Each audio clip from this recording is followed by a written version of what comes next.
Subscribe कीजिए the perfect classes channel को और बेल आइकन को दबाइए लेटेस्ट वीडियो सबसे पहले देखने के लिए।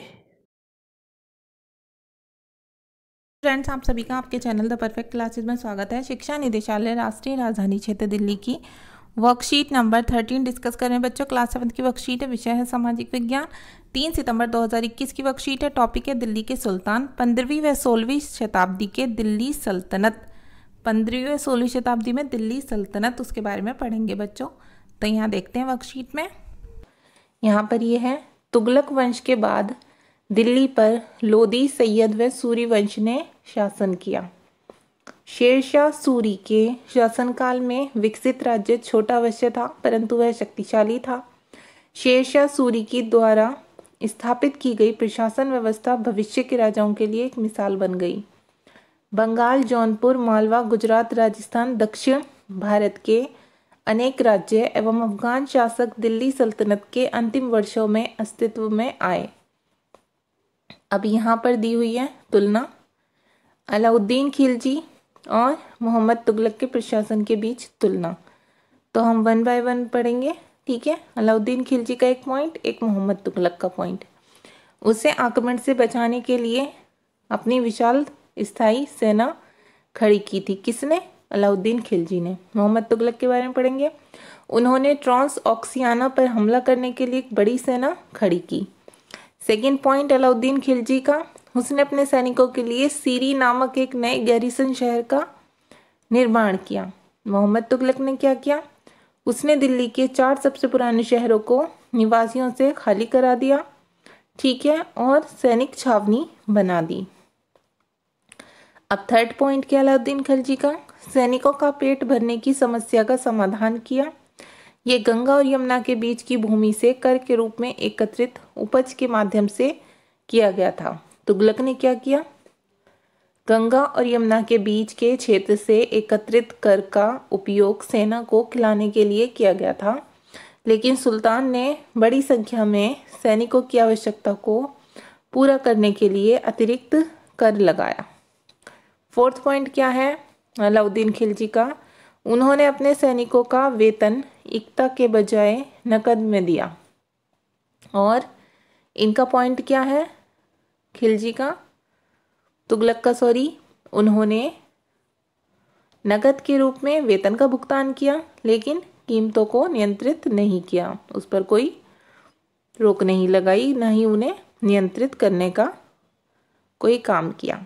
अच्छा, अब पढ़ेंगे खिलजी के बारे में। सैन्य सुधार, राष्ट्रीय सुधार जैसे उनके प्रशासनिक उपाय काफ़ी सफल रहे, और तुगलक की अगर बात करें तो उनके प्रशासनिक उपाय असफल थे। कश्मीर पर उसका आक्रमण पूरी तरह विफल रहा था। फिर उन्होंने ट्रांस ऑक्सियाना पर आक्रमण करने की योजना छोड़ दी और अपनी बड़ी सेना को भंग कर दिया, मतलब ख़त्म कर दिया उन्होंने, ठीक है बच्चों। अब ये देखिए, एक क्वेश्चन हमसे यहाँ पूछा हुआ है। कल्पना करें आप अलाउद्दीन खिलजी या मोहम्मद तुगलक के शासनकाल में किसान हैं और आप सुल्तान द्वारा लगाया गया कर नहीं चुका सकते, आप क्या करेंगे? तो इसका आंसर हम लिख देंगे, यदि मैं उनके शासनकाल में एक किसान होता तो मैं सुल्तान से कर चुकाने के लिए या तो समय लेता या फिर कर्ज माफ़ी के लिए सुल्तान के पास जाता, ठीक है बच्चों। ये आप आंसर लिख सकते हैं इसका। कुछ और आपके माइंड में तो आप वो भी लिख सकते हैं, ठीक है। अब निम्नलिखित प्रश्नों के उत्तर दीजिए। फर्स्ट क्वेश्चन है, अलाउद्दीन खिलजी व मोहम्मद तुगलक की प्रशासनिक व्यवस्था के मध्य अंतर स्पष्ट कीजिए। तो इसमें आपको दोनों के 3 पॉइंट्स लिखने। कौन से 3 पॉइंट मैं बता देती हूँ।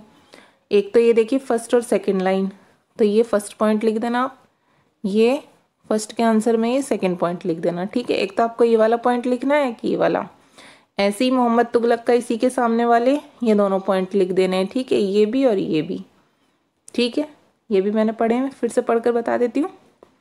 अलाउद्दीन खिलजी के आप पॉइंट लिखेंगे, फर्स्ट पॉइंट लिखेंगे ऐसे ही जैसे इसमें लिखे हुए हैं ना, ऐसे ही डिफरेंसेस दिखाने तो ऐसे ही लिखेंगे बिल्कुल आप।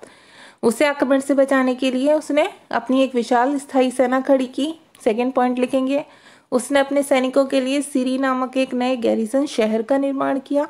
और देखिए थर्ड पॉइंट बच्चों, आप ये वाला लिखना, थर्ड पॉइंट आप ये लिखेंगे, उन्होंने अपने सैनिकों का वेतन इक्ता के बजाय नकद में दिया, मतलब करेंसी दी जैसे कि अभी दी जाती है। ठीक है, अब देखिए, अब इसमें मोहम्मद तुगलक में भी आप 3 पॉइंट्स लिखेंगे। पहला पॉइंट लिख देंगे आप, उन्होंने ट्रांसऑक्सियाना पर हमला करने के लिए एक बड़ी सेना खड़ी की।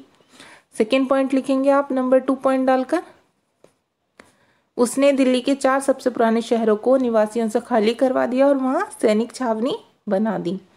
और थर्ड पॉइंट लिखेंगे आप उसका ये वाला, ये भी 1 का आंसर ही है, तो थर्ड पॉइंट आप ये वाला लिखेंगे, उन्होंने नकद में वेतन का भुगतान कर दिया लेकिन कीमत को नियंत्रित नहीं किया।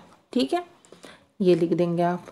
ठीक है, ऐसे 3 पॉइंट डालेंगे जैसे इसमें दिए हुए ना 5 पॉइंट्स दिए हुए हैं, ऐसा आपको 5 नहीं लिखने, बस 3 पॉइंट्स आप इधर लिखेंगे। अलाउद्दीन खिलजी में कॉलम बनाकर ऐसे ही 1 2 3 और मोहम्मद तुगलक के 1 2 3 पॉइंट्स आप इधर लिख देंगे। ये वाला फर्स्ट, सेकंड और फोर्थ पॉइंट डाल देना दोनों में। ओके स्टूडेंट्स, अब देखिए नीचे क्वेश्चन दिया हुआ है, नीचे दी गई सारणी में वंश के अनुसार उनके शासकों के नाम लिखिए। तो तुगलक वंश के शासक पूछे और लोदी वंश के शासक पूछे, तो इनके शासकों के नाम लिख दीजिए। तुगलक वंश के लिख देंगे आप गयासुद्दीन तुगलक, ठीक है, पहला। दूसरा लिख देंगे मोहम्मद बिन तुगलक, तीसरा लिख देंगे फिरोज शाह तुगलक। ठीक है, ऐसे ही लोदी वंश के लिख देंगे, पहला लिख देंगे बहलोल लोदी, दूसरा सिकंदर लोदी, तीसरा पॉइंट लिख देंगे इब्राहिम लोदी। जैसे इसमें दिया हुआ है ना, बिल्कुल ऐसे ही आपको नोटबुक में करना है। ओके स्टूडेंट्स, तो आपकी वर्कशीट सॉल्व हो गई। अगर आपको मेरी वीडियो पसंद आई है तो प्लीज़ मेरी वीडियो को लाइक कीजिए, शेयर कीजिए, हमारे चैनल को सब्सक्राइब कीजिए। Thanks for watching.